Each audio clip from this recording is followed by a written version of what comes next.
My mother pointed at my husband across the New Year's table and told him to get out of her house.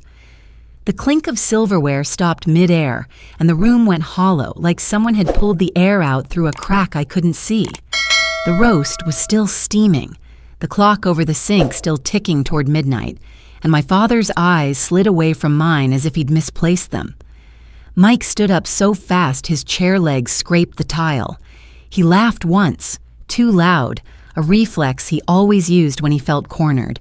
I felt the heat crawl up my neck, a warning I ignored, because in that moment all I could think was how quickly joy can turn into a weapon. "Mom," I said, and my voice sounded thinner than I meant it to. My hand reached for Mike's sleeve without looking, muscle memory, like touching the door frame before stepping outside. No one answered me. My mother's jaw was set. She didn't raise her voice, she didn't have to.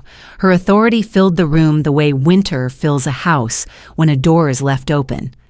My father kept his hands folded, studying the napkin ring as if it held instructions. A silence stretched, sharp enough to cut. I felt it lodge in my chest and stay there. Mike muttered something about it being a joke, about people being too sensitive. He tried to smile at my brother, Ethan, who stared back with a face I didn't recognize. Tight, injured, closed. His wife sat rigid, lips pressed together, one arm wrapped protectively around herself. The boy was in the other room with his headphones on, blissfully unaware of the landmine we'd just stepped on. "Please," I said, softer now, "can we just breathe for a second?" My mother shook her head once. A small movement that landed like a verdict. "He needs to leave, now!" The overhead light hummed, harsh and white. I noticed the gravy skinning over, the smell of burnt rosemary, the way my own hands had started to tremble. I hated that detail, the shaking, because it made me feel small in a room where I had grown up learning how not to be. Mike grabbed his coat. He didn't look at me when he did it. He didn't have to. I knew that look by heart, the one that said he felt misunderstood, unfairly judged, betrayed. The front door opened, cold rushed in, and then it slammed shut with a sound that felt final even though it wasn't supposed to be. I stood there alone at the end of the table, everyone else seated as if nothing had happened, as if I were the interruption. "Why would you do that?" I asked my mother. I kept my voice even because that's how I'd been taught to survive disagreements in that house. Controlled, polite, invisible. It was New Year's. She finally looked at me then, and her eyes were harder than I remembered. "He crossed a line," she said, "and you defended him." I glanced at Ethan, hoping for something, a nod, a signal, anything. He didn't meet my gaze. His wife stared at the table. The clock ticked louder. "We should all calm down," I said. "We can talk. Kicking him out didn't have to be the answer." My mother's mouth thinned. Sometimes it is. The words landed, and with them a realization I didn't want yet. This wasn't about one joke or one night. This was about who was allowed to be comfortable in that room and who wasn't. I grabbed my purse. The fabric strap bit into my palm as I pulled it up. No one tried to stop me. My father finally looked up, but only long enough to sigh, as if this were all very tiring. Outside, the night air burned my lungs. Mike was pacing near the car, muttering under his breath about overreaction, about people needing to lighten up. The porch light cast a yellow cone that didn't reach us, leaving our faces half in shadow. "They humiliated me," he said, "in front of everyone." I didn't answer right away. I slid into the passenger seat and closed the door. The car smelled like his cologne and old coffee, familiar and suddenly fragile. When he started the engine, the radio crackled with countdowns from other houses, other families. On the drive home, he kept talking about how my parents never liked him, about how my brother was too sensitive, about how this was all blown out of proportion. The words piled up, pressing against me, and I stared out the window at fireworks I couldn't hear, bursts of color without sound. At a red light, he finally looked at me. "You know I didn't mean anything by it." I nodded because nodding was easier than opening the knot in my throat. When I called my mother later, after midnight, her voice was calm, almost relieved. She told me he had ruined the celebration. She told me the topic was too painful, that jokes like that weren't harmless. She told me I was wrong to excuse him. I told her she and Dad had ruined it by escalating, by choosing expulsion over conversation. I said it quietly, deliberately, as if volume might tip the scale. She called me delusional and hung up. The dial tone buzzed in my ear, steady and impersonal.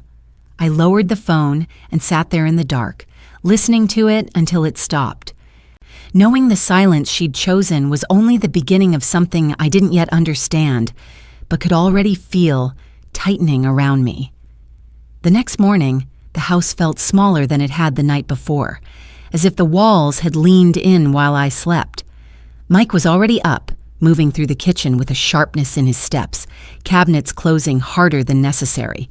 The winter light crept through the blinds in thin stripes, pale and unforgiving, laying bare the crumbs on the counter and the tension we hadn't said out loud. He poured coffee without asking if I wanted any.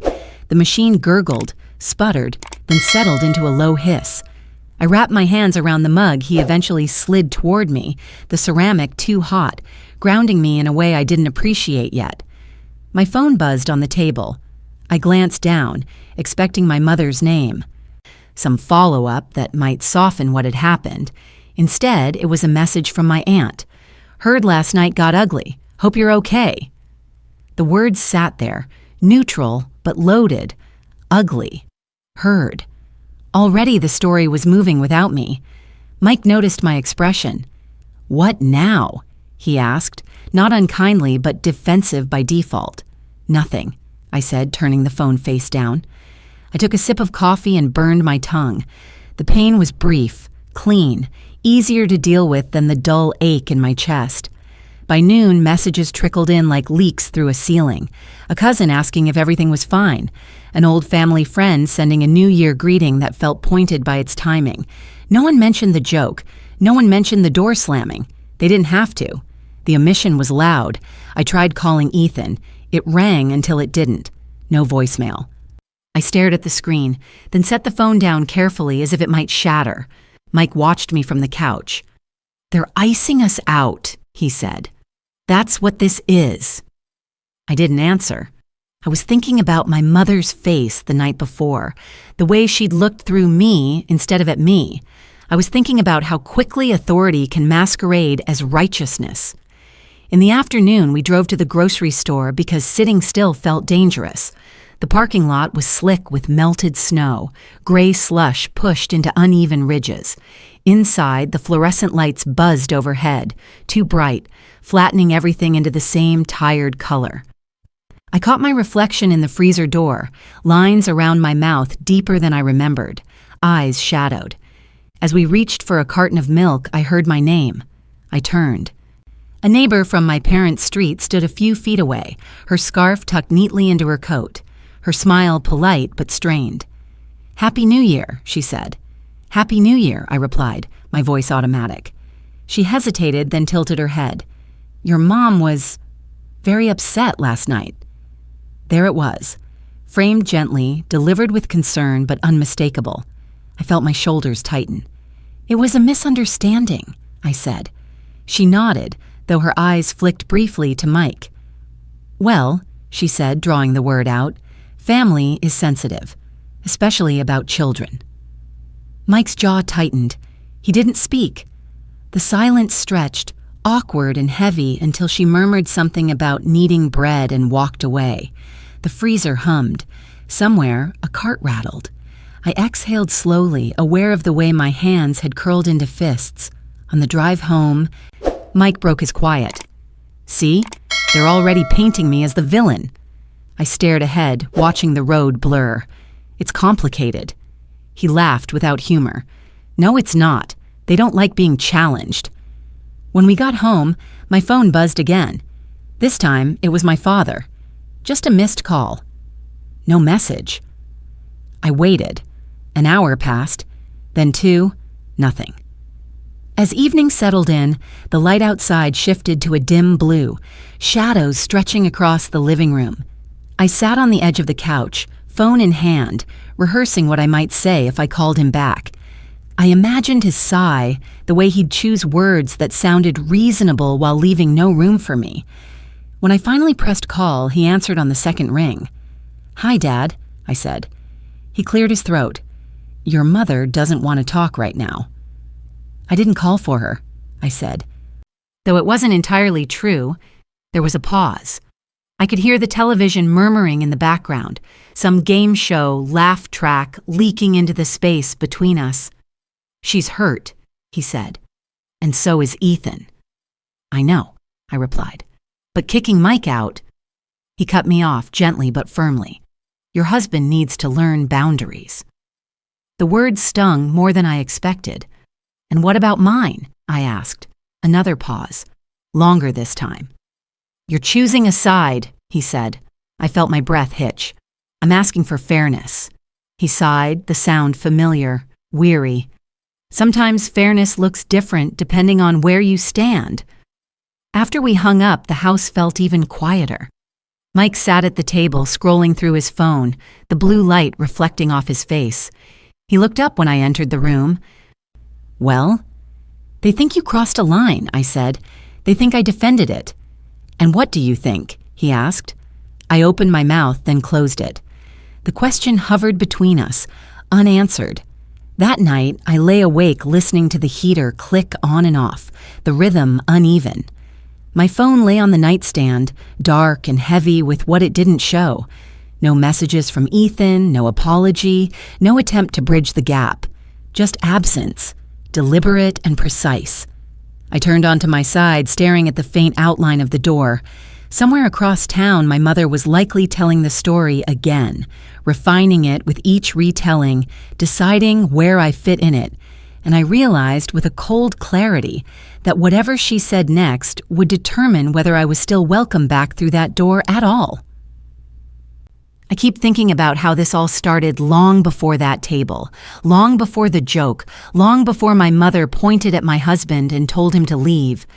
It began in quieter rooms, with smaller sacrifices, the kind that don't announce themselves until years later. I was 19 when I took my first full-time job, fresh out of community college, carrying a cracked leather planner I'd bought secondhand from a thrift store. The cover was soft from someone else's hands, the corners worn thin, but the pages were clean. I liked that. It felt like permission to start over. I wrote everything in it: shifts, bills, reminders to call my parents, grocery lists when money was tight. That planner stayed with me for years, slipped into different bags, marked with coffee stains and the indentation of a pen I pressed too hard. I grew up in a house where silence meant peace.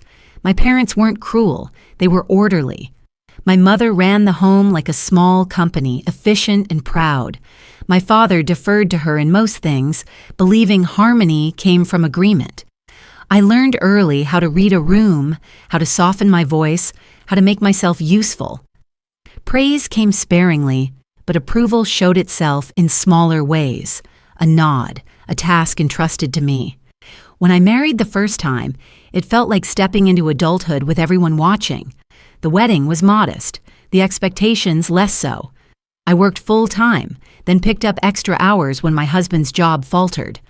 I marked overtime in my planner with a small star, a private acknowledgement of endurance. When that marriage ended years later, quietly and without drama, I packed my things into boxes and kept moving. I didn't go back home.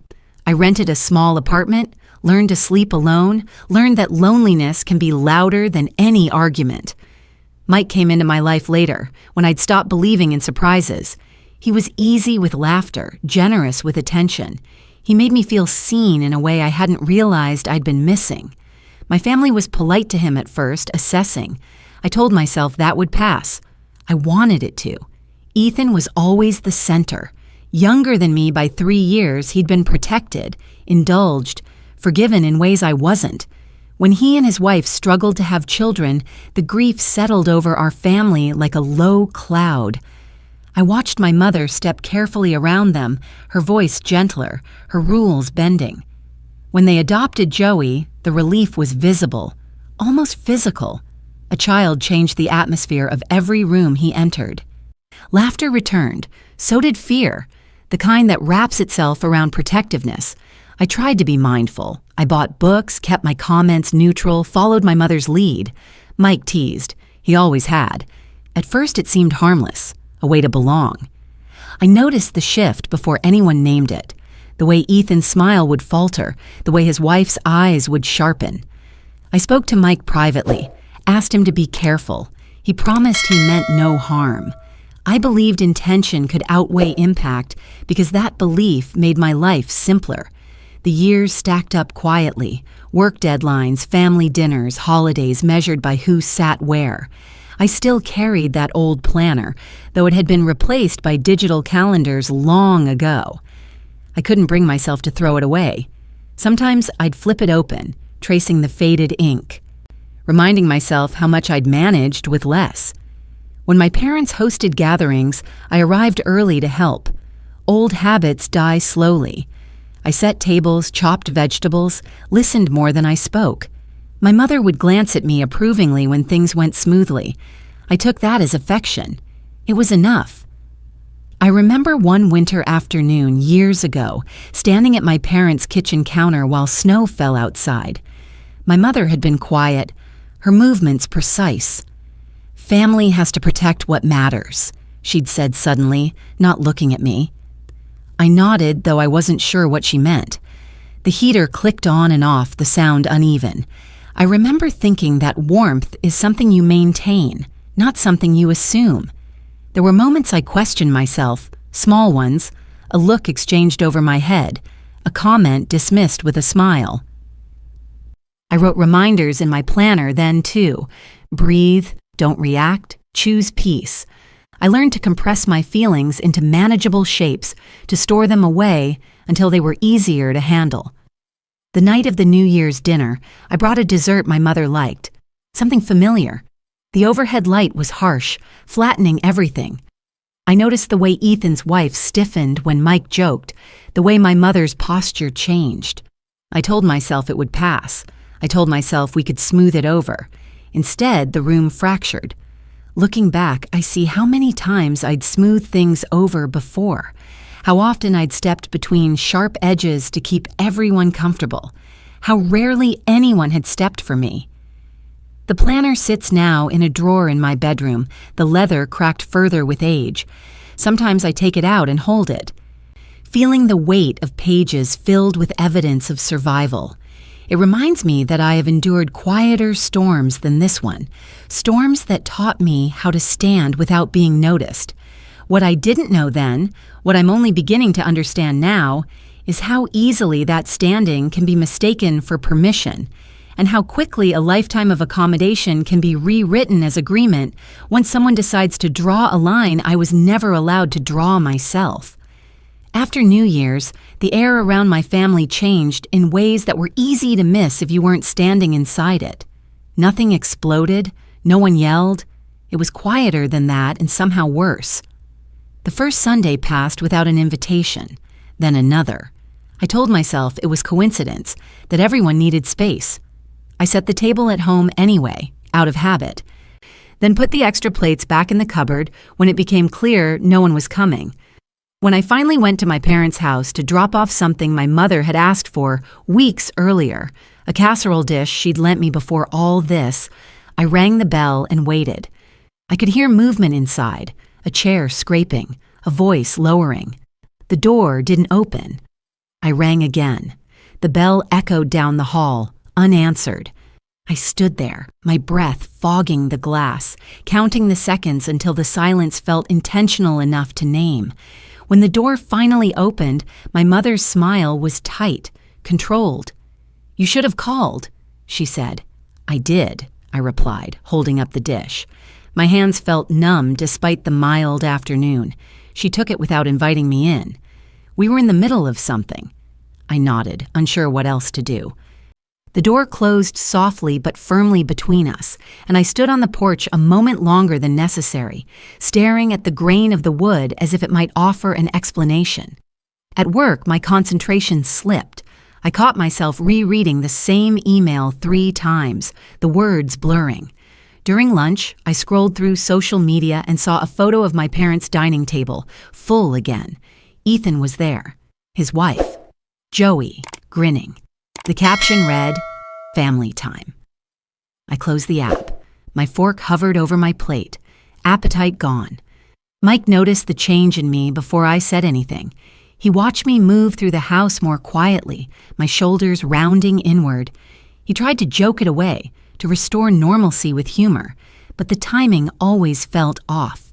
Each attempt landed like a reminder of what had been taken. One evening, he suggested we invite everyone over, clear the air.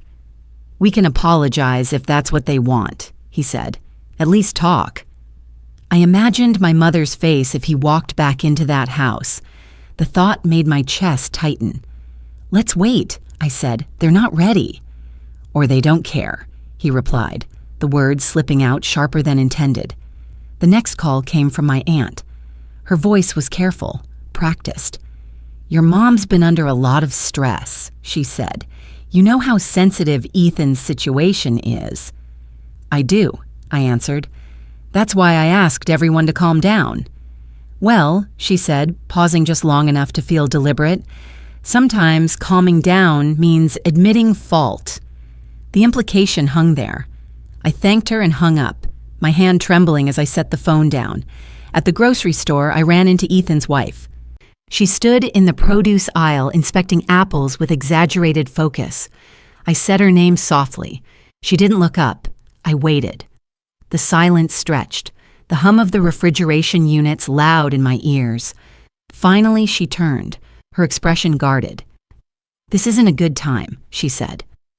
"I just wanted to check in," I replied. "We never meant to hurt you." She exhaled sharply, a sound somewhere between a laugh and a scoff. "Intentions don't erase damage." Before I could respond, she turned back to the apples, conversation over. I walked away, the cart rattling, my face burning as if I'd been scolded in public. At home, the mail began to feel heavier.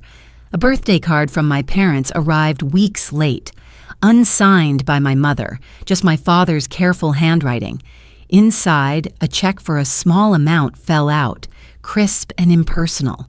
No note, no explanation, money in place of words. I held it between my fingers, unsure whether it was an olive branch or a boundary. I slid it back into the envelope and set it aside, uncashed. Another week passed, then another. Invitations came through group messages that no longer included me. I found out about gatherings afterward, through photos and passing comments. Each discovery landed quietly, accumulating like dust until I could feel it in my lungs. One afternoon, my mother finally called. I answered on the first ring. "We need to talk," she said. Relief surged, brief and fragile. "Okay?" She cleared her throat. "I want to be clear about expectations going forward." The word expectations made my stomach drop. "Your husband is not welcome in our home until he apologizes properly," she continued. "And even then, things will need to change." I listened, my grip tightening on the phone. "What does that mean?" "It means no jokes about sensitive topics," she said. "No pushing, no excuses." "I understand," I replied, "but excluding me—" She interrupted, her tone cool. "You're not excluded. You're choosing him." The line went quiet for a beat, long enough to make my ears ring. "I'm choosing my marriage," I said carefully. "I'm also your daughter." Another pause. I could picture her standing in the kitchen, arms crossed, deciding which role mattered more. "We all make choices," she said. "Some have consequences." After the call, I sat at the table, staring at the wood grain until it blurred. Mike hovered nearby, uncertain. I didn't tell him what she'd said. I couldn't bring myself to translate the quiet cruelty of it into words. At a family funeral a few weeks later I attended alone. Mike stayed home, respecting the boundary my mother had drawn without ever saying it outright. The chapel was cold, the light filtered and gray. I took a seat near the back. When my mother entered, she didn't look at me. She sat 2 rows ahead, her back straight. Ethan passed by, eyes forward. His wife's hand rested on his arm, her body angled protectively away from me. During the service, the silence pressed in from all sides. Hymns echoed, hollow. I sang under my breath, the words catching. Afterward, in the hallway, conversations buzzed around me. Someone touched my elbow in passing, then withdrew quickly, as if remembering something. I stood by the wall, clutching my coat, invisible and exposed at the same time. My mother spoke to others animatedly, laughter punctuating her sentences. When she finally turned toward me, it was only to say, "We'll talk later," before moving on. Later never came. That night, alone in bed, I stared at the ceiling, the heater clicking irregularly. I felt the familiar urge to fix things, to reach out, to apologize for something I couldn't name. My hands shook as I folded them over my chest, a small, instinctive attempt at comfort. Days turned into weeks. The pattern held. Polite distance, strategic silence, every interaction calibrated to remind me where I stood.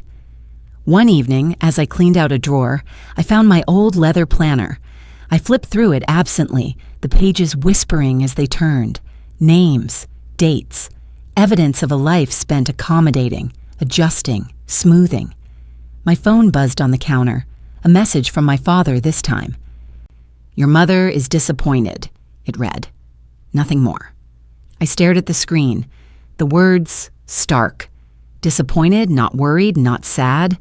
Disappointed, as if I'd failed a test I hadn't known I was taking. I set the phone down slowly, the silence in the room thick enough to press against my ears, and for the first time since that night at the table, something inside me shifted, not into hope, not into anger, but into a cold, steady awareness that whatever came next would not be decided by them alone. The moment that changed everything didn't arrive with noise or drama. It came in an envelope. I noticed it when I came home from work, mixed in with the grocery flyers and utility bills. My name was written on the front in my father's careful hand, the same slanted script he'd used my whole life. For a second, my chest tightened with something like hope. I carried it to the kitchen and set it on the table, staring at it longer than necessary. Mike was in the other room on a work call, his voice low and measured. I waited until I could no longer hear him, then slid my finger under the flap. Inside was the check they'd sent weeks earlier, untouched, returned to me without explanation.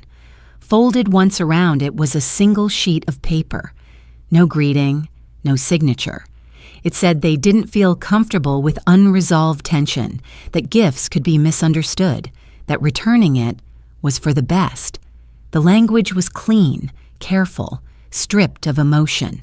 A transaction reversed, a boundary enforced without being named. I sat down slowly. The chair scraped the floor, loud in the quiet kitchen. My hands went cold, then hot. I read it again. Then a third time, as if repetition might reveal something I'd missed. This wasn't punishment, it was erasure. They weren't angry, they weren't seeking reconciliation. They were adjusting the ledger, rebalancing the family in a way that no longer included me unless I complied. I folded the paper and slid it back into the envelope. For a long moment, I did nothing else. I didn't cry. I didn't reach for the phone. I just sat there, breathing shallowly, feeling something settle into place with a clarity that surprised me. When Mike came into the kitchen, he stopped short. "What's wrong?" he asked. I handed him the envelope without a word. He read it once, then again, his jaw tightening. "This is ridiculous," he said. "They're treating you like—" "Stop," I said gently but firmly. He looked at me, startled. "I need you to hear this," I continued. My voice felt steadier than I expected. "This isn't about the joke anymore. It never was." He sat across from me, the chair legs creaking. I could see the impulse to defend himself flicker across his face, then fade. He waited. "They've decided I only belong if I don't make things uncomfortable," I said. "If I don't challenge the shape they've given me." He frowned. "You've always belonged." I shook my head. "I've been tolerated." The word hung between us, heavy and precise. I stood up and walked to the bedroom, opened the drawer where I'd tucked the old planner away. I brought it back to the table and placed it in front of him. The leather was cracked, the spine soft with age. "This is what I used to keep track of everything," I said. "Every shift I covered, every bill I paid, every time I showed up early and left late." He ran his fingers over the cover, careful. "Why are you showing me this now?" "Because I'm done pretending that keeping the peace has ever protected me," I said. "It's only taught them they can push without consequence." That night, I didn't sleep. I lay awake listening to the heater cycle on and off, counting the seconds between clicks. My mind replayed years of moments I'd minimized, excused, explained away, each one lined up neatly, forming a pattern I could no longer ignore. In the morning, I did something I'd been avoiding. I called a counselor a friend had once recommended, someone I'd never had time for before. I left a message. My voice shook only slightly. Later, I opened my laptop and began to write. Not an apology, a timeline, dates, conversations, messages left unanswered, invitations withheld. I kept it factual, unemotional. I didn't label intentions, I just recorded what happened and when. It felt strange at first, almost disloyal. Then it felt necessary. In the afternoon, my phone buzzed. A text from my father. "Your mother feels this has gone too far." I stared at the screen. Too far. The phrase made something inside me go very still. I typed, then erased, then typed again. Finally, I sent a single sentence. "I'm taking time to understand what I need." There was no immediate reply. That evening, I took the return check and tore it cleanly in half, then into quarters. The sound of paper ripping was sharp, decisive. I dropped the pieces into the trash and washed my hands, watching the water run clear. For the first time in weeks, my shoulders lowered. The anxiety that had been buzzing under my skin quieted, replaced by something colder and more focused. I didn't feel powerful. I felt awake. As I turned off the kitchen light, my phone vibrated again on the counter, the screen lighting up with my mother's name, and I knew whatever she was about to say would force me to decide how visible I was willing to be from this point forward. I didn't answer my mother's call. I let it ring until the screen went dark, then set the phone face down on the counter. The quiet that followed felt deliberate, like placing something fragile on a shelf and stepping back. Preparation didn't look the way I'd imagined justice might someday look. There were no speeches, no confrontations. It was slow, methodical, almost boring from the outside. Inside, it felt like laying track in the dark. The counselor called me back 2 days later. Her voice was calm, unhurried. We scheduled an appointment for the following week. Just putting it on the calendar shifted something in me, a small internal click that said I was allowed to take myself seriously. I opened my laptop again and returned to the document I'd started. The timeline grew, dates expanded into paragraphs. I copied text messages into it, pasted screenshots of missed calls, noted how long it took for replies to come, if they came at all. I didn't editorialize. I let the gaps speak for themselves. One afternoon, while sorting old papers for unrelated reasons, I found a folded note tucked into the back of my planner. It was my mother's handwriting from years ago, a reminder she'd sent me home with after I'd helped organize a family event. "Thank you for always making things easier," it read. I stared at it longer than I should have, then added it to the folder I was creating, not as evidence of kindness, but as context. Mike watched all of this quietly. He asked fewer questions now, offered opinions only when I invited them. One night, he sat beside me at the table and slid his phone across to me. "I went back through my messages with Ethan," he said. "I don't know if this helps."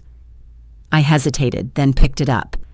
There were jokes, yes, but also replies that grew shorter over time, warnings couched in humor, boundaries hinted at but never stated plainly. The pattern matched my own records. I handed the phone back. "It helps," I said, and meant it. I reached out to my aunt again, not to argue, but to ask questions, neutral ones. "Do you remember when Mom said this? Were you at the dinner when Ethan first brought it up?" Her answers were cautious, filtered, but occasionally something slipped.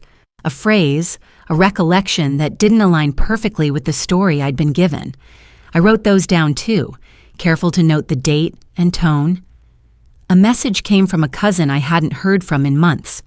"Hey," it read, "just wanted to say I saw how you were treated at the funeral. It wasn't right." I stared at the words, heart thudding. I typed back a simple "thank you," nothing more. Still, the acknowledgement mattered. It reminded me I wasn't imagining things. The counselor session arrived. I sat on my bed with the laptop balanced on my knees, hands clasped tightly together. I told her what had happened, keeping my voice even. She listened without interrupting, then asked, "What would it look like if you stopped trying to be understood by people who benefit from misunderstanding you?" The question lingered long after the call ended. I began to set boundaries in small, quiet ways.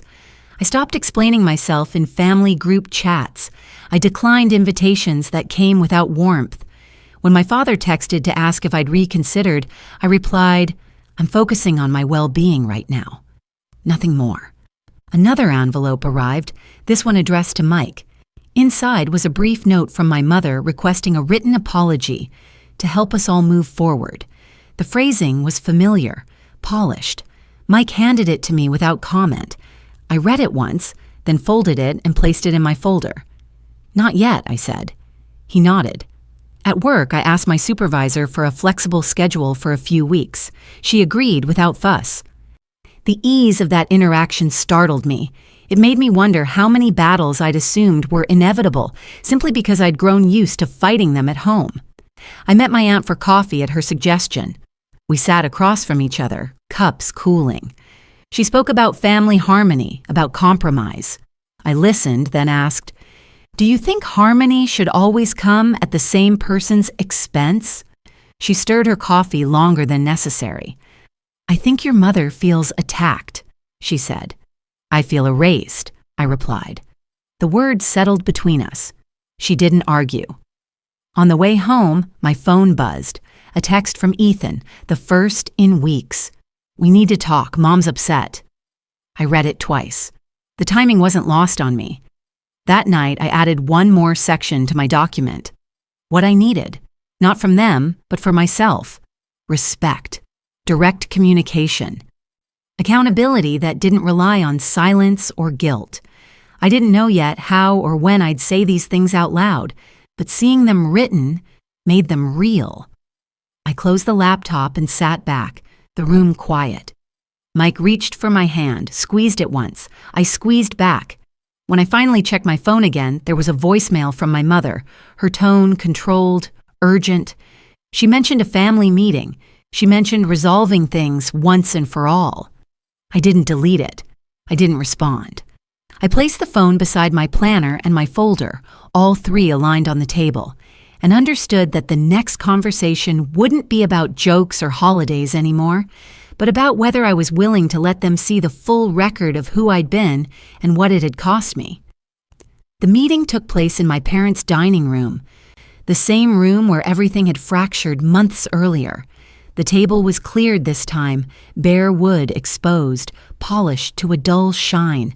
The overhead light was on again, unforgiving, casting sharp shadows beneath everyone's eyes. I noticed it immediately, the way the brightness left nowhere to hide. My mother sat at the head of the table, hands folded, posture immaculate. My father took his usual seat to her right, shoulders slightly hunched. Ethan and his wife sat together on the opposite side, their knees angled inward, a united front. Mike sat beside me, quiet, his hands resting flat on his thighs. No one offered coffee. No one asked how we were. "We're here because this can't continue," my mother began. Her voice was calm, measured, the tone she used when she believed reason was firmly on her side. "This division is unhealthy." I nodded once, acknowledging the statement without agreeing to it. Ethan shifted in his chair. "Mom's been really stressed," he said, glancing at me briefly before looking away. This whole situation has blown up way bigger than it needed to." His wife's hand tightened around his arm. I felt the familiar pull to apologize, to smooth, to absorb. Instead, I reached into my bag and set a thin folder on the table. The sound it made was soft but distinct. Everyone's eyes dropped to it. "I agree it's unhealthy," I said. My voice was steady, surprising even me. "That's why I asked to meet." My mother's gaze flicked to the folder, then back to my face. "We don't need documentation," she said. "We need accountability." "I brought this so we could all be clear," I replied. The room stilled. Even the hum of the light seemed louder. I opened the folder and slid a single page toward the center. It was the timeline I'd been working on, condensed, factual, dates, short descriptions, gaps. "This starts before New Year's," I said. "I didn't realize it at the time, but it's been building for years." My father frowned. "Why are you doing this?" he asked quietly. "Because every time I try to speak without evidence, I'm told I'm exaggerating," I answered. Ethan leaned forward. "This feels extreme." "So did being told my husband wasn't welcome," I said, meeting his eyes. "So did being ignored at the door. So did finding out about family gatherings after they happened." His wife inhaled sharply. "Those were consequences," she said. "You can't expect us to just pretend nothing happened." "I'm not asking you to pretend," I replied. "I'm asking you to acknowledge what actually happened." I slid another page forward, screenshots of messages, missed calls, a group chat where plans were made without me, my name conspicuously absent, my mother's lips pressed together. "You're collecting grievances," she said. "I'm collecting facts," I corrected. Mike shifted beside me but didn't speak. His restraint felt intentional, supportive. My father picked up one of the pages, scanned it quickly, then set it down. "This doesn't show intent," he said. "It shows impact," I replied. A silence followed. It stretched, uncomfortable, the kind that demanded someone fill it. My mother didn't. She stared at the table, then back at me. "You're painting us as villains," she said. I shook my head slowly. "I'm describing patterns." Ethan laughed once, short and sharp. "So what? You want an apology from everyone?" "I want honesty," I said, "including about why I'm the only one expected to bend." His wife's voice rose. "Because you defended a joke about our son." "And I apologized for that," I said, "privately and publicly. What I didn't agree to was being erased." My mother finally leaned forward. "You've always been sensitive," she said. "You take things to heart." The words landed with practiced ease, the kind meant to end conversations. Something inside me went very still. "I've been dependable," I said. "There's a difference." The room froze. My father looked at me then, really looked, as if seeing something unfamiliar. "What do you mean?" he asked. I reached into the folder again and pulled out the folded note I'd found in my planner, smoothed it out, and placed it on the table. "You wrote this," I said to my mother, "years ago." She glanced at it, her expression faltering for the first time. "That was different." "It wasn't," I said. "It was the same expectation, just written kindly." Ethan shifted again, uncomfortable. "This is getting dramatic." I met his gaze. "This is the first time I haven't minimized myself." The words seemed to ripple through the room. My mother straightened. "So what are you saying?" she asked. "That we're wrong and you're right?" "I'm saying that if being part of this family means staying silent when I'm hurt, then that's not something I can keep doing," I replied. Her eyes narrowed. "And your husband?" Mike finally spoke. "I've apologized for the joke," he said evenly. "What I won't do is accept blame for years of unspoken resentment." The overhead light hummed. Ethan's wife scoffed. "This is unbelievable." I turned to her. "What's unbelievable is how quickly you all decided I was expendable." My father pushed his chair back slightly, the legs scraping. "That's not fair," he said. "Neither was being cut off without conversation," I replied. The silence that followed was heavy, oppressive. I felt my hands begin to shake, a fine tremor I couldn't stop. I pressed them together under the table. My mother exhaled slowly. "You're making ultimatums." "I'm setting boundaries," I said. "There's a difference." She looked at the folder again, then away. "If this is how you see us," she said, "then maybe you need space." I nodded. "I already took it." Ethan stood abruptly. "So that's it?" he asked. "You're choosing this over us?" I met his eyes, my voice quiet. "I'm choosing not to disappear." The words seemed to suck the air from the room. Even my mother didn't respond immediately. My father spoke then, his voice low. "What do you want now?" I closed the folder carefully. "Respect," I said. "Direct communication, and no more punishment disguised as concern." My mother's face hardened. "We'll need time," she said. "So will I replied. I stood, pushing my chair back. Mike rose with me. No one stopped us. No one followed. As we reached the door, my mother spoke, her voice sharper now. "If you walk out like this, things may not go back to how they were." I turned, one hand on the doorframe, and looked at her under the harsh light. "They can't," I said, "because I won't pretend anymore." The silence that followed was absolute, the kind that felt like a room holding its breath. And as we stepped outside into the cooler, softer light of evening, I knew the balance had shifted in a way none of them could undo. The weeks after the meeting were quieter than I expected. Not peaceful at first, just quieter, like the ringing after a loud sound fades but leaves your ears sensitive to every shift in air. My mother didn't call, neither did Ethan. My father sent a brief message about needing time, the same phrase they'd used when they wanted space without admitting distance. I read it once and didn't respond. For the first time, that choice didn't feel like a loss. At home, the light felt different, softer in the mornings, slipping through the curtains without urgency. I began to notice small things again. The way the kettle clicked off just before boiling over, the sound of Mike humming absent-mindedly while folding laundry. The comfort of knowing no one would suddenly demand an explanation from me. Mike changed too, not dramatically but intentionally. He stopped joking when it mattered. He listened more. One night, as we sat at the table, he said quietly, "I didn't understand how much you were carrying until you put it down." I nodded.